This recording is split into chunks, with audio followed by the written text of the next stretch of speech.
Halo adik-adik remaja Katolik siswa kelas 11 yang terkasih, salam jumpa kembali. Semoga kalian semua dalam keadaan sehat dan bahagia. Kami mengucapkan terima kasih telah memilih channel ini sebagai teman perjalanan dan perkembangan rohani Anda. Adik-adik yang terkasih, di video sebelumnya kita sudah belajar tentang salah satu sifat atau ciri gereja, yaitu satu. Kami harap pembahasan kemarin dapat membantu adik-adik dalam memahami sifat gereja yang satu. Sebelum kita lanjut, mari kita lihat kembali beberapa poin di pembahasan sebelumnya itu. Poin yang pertama adalah kita tahu ada 4 sifat atau ciri gereja, yaitu 1. Kudus, Katolik, dan Apostolik. Poin yang kedua, sifat gereja itu tertuang dalam syahadat kita, yaitu syahadat panjang. Poin yang ketiga, kita harus menyadari bahwa gereja kita selain memiliki aspek rohani tetapi juga aspek insani. Itu pertanda bahwa sifat-sifat gereja yang kita pelajari itu perlu diusahakan dan dikembangkan, diperjuangkan dalam kehidupan sehari-hari supaya bisa terwujud dalam kehidupan kita. Usaha itu tidak sekali jadi ya adik-adik, tetapi akan berkembang seiring dengan waktu jika kita niat mengembangkannya. Poin yang keempat, ciri satu itu berarti satu dalam iman. 1 dalam pembaptisan dan ekaristi dan sakramen lainnya, dan 1 dalam pemimpin. Ya. Poin yang kelima dari pembahasan kita kemarin, alasan mengapa gereja memiliki ciri satu karena berasal dari Allah Tritunggal, didirikan oleh Yesus yang satu dan sama, dan dijiwai oleh Roh Kudus, Roh yang sama yang lahir dari Bapa dan Putra, bukan dari roh-roh yang lain. Adik-adik, sekarang kita masuk ke subtema kita yang kedua, yakni gereja yang kudus. Apa itu kudus? Menurut Kamus Besar Bahasa Indonesia, arti kata kudus adalah suci. Arti lainnya dari kudus adalah murni. Dilihat dari arti kata kudus ini, berarti pemahaman kita biasanya langsung mengarah pada Tuhan Allah. Karena sifat Allah itu suci, murni, tanpa dosa. Namun dalam konteks gereja Katolik, kudus itu berarti yang dikhususkan bagi Allah. Orang, waktu, tempat, tindakan atau perbuatan, kata-kata atau apapun itu bisa bersifat kudus jika dikhususkan bagi Allah. Orang tertentu bisa dikatakan kudus kalau hidupnya terbukti hanya untuk Allah. Waktu bisa jadi kudus kalau kita gunakan untuk Allah. Tempat atau gedung gereja bisa jadi area kudus karena dikhususkan untuk Allah. Apa-apa yang berada dalam area Allah dan dikhususkan untuk Allah berarti bersifat kudus. Nah, sampai di sini kita sekarang sudah bisa mulai paham. Gereja kita adalah kudus karena segala sesuatu yang diusahakan di sana di gereja adalah untuk Allah. Tapi ingat, sumber kekudusan tetaplah Allah. Gereja atau kita yang sudah dibaptis ini masuk dalam lingkaran kekudusan Allah karena Allah menyatukan kita dengan Yesus Kristus di dalam Roh Kudus.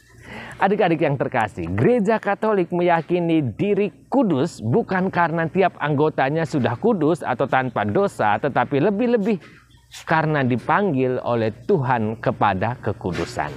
Perlu diperhatikan juga bahwa kategori kudus yang dimaksud terutama bukan dalam arti moral, yakni tentang baik atau buruknya tingkah laku, tetapi lebih dalam makna teologi, yakni relasinya dengan Allah. Ini tidak berarti hidup yang sesuai dengan kaidah moral tidak penting loh ya. Karena dokumen ajaran gereja Lumen Gentium artikel ke-26 mengatakan begini. Diharapkan dari diri seorang yang telah dipanggil kepada kekudusan seperti itu juga menanggapinya dalam kehidupan sehari-hari yang sesuai dengan kaidah-kaidah moral.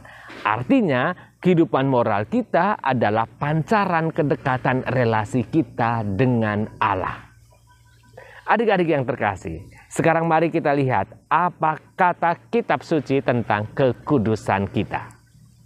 Dari sana kita akan belajar poin-poin bagus tentang sifat gereja yang kudus. Kita lihat surat pertama Rasul Petrus bab 1 ayat 2. Orang-orang yang dipilih sesuai dengan rencana Allah, Bapa kita, dan yang dikuduskan oleh Roh supaya taat kepada Yesus Kristus dan menerima percikan darahnya.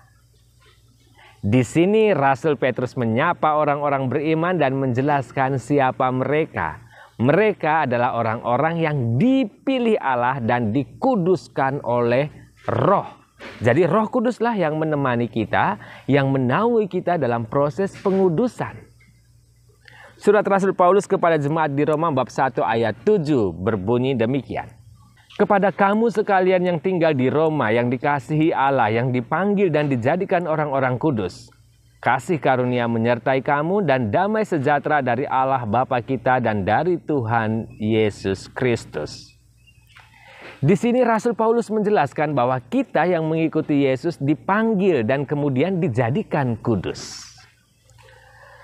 Berikut mari kita lihat surat Rasul Paulus kepada jemaat di Efesus bab 5 ayat 25 sampai 26. Kita baca bersama.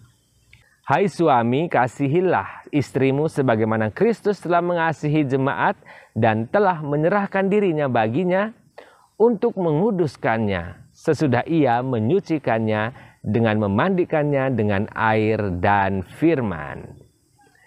Nah, Rasul Paulus membuat proses pengudusan semakin lebih terperinci, yaitu melalui pembaptisan yang kita terima dan melalui firman Tuhan yang kita renungkan.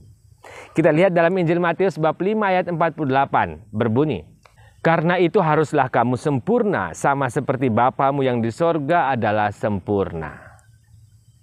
Adik-adik, inilah tujuan akhir perjalanan gereja atau kekudusan kita. Satu dalam kekudusan dan kesempurnaan Bapa di surga menyatu dengan kekudusan Bapa. Berikut mari kita lihat Injil Yohanes bab 17 ayat 11. Di sana dikatakan begini. Dan aku tidak ada lagi dalam dunia, tetapi mereka masih ada di dalam dunia. Dan aku datang kepadamu, ya Bapa yang kudus. Peliharalah mereka dalam namamu, yaitu namamu yang telah engkau berikan kepadaku. Supaya mereka menjadi satu sama seperti kita.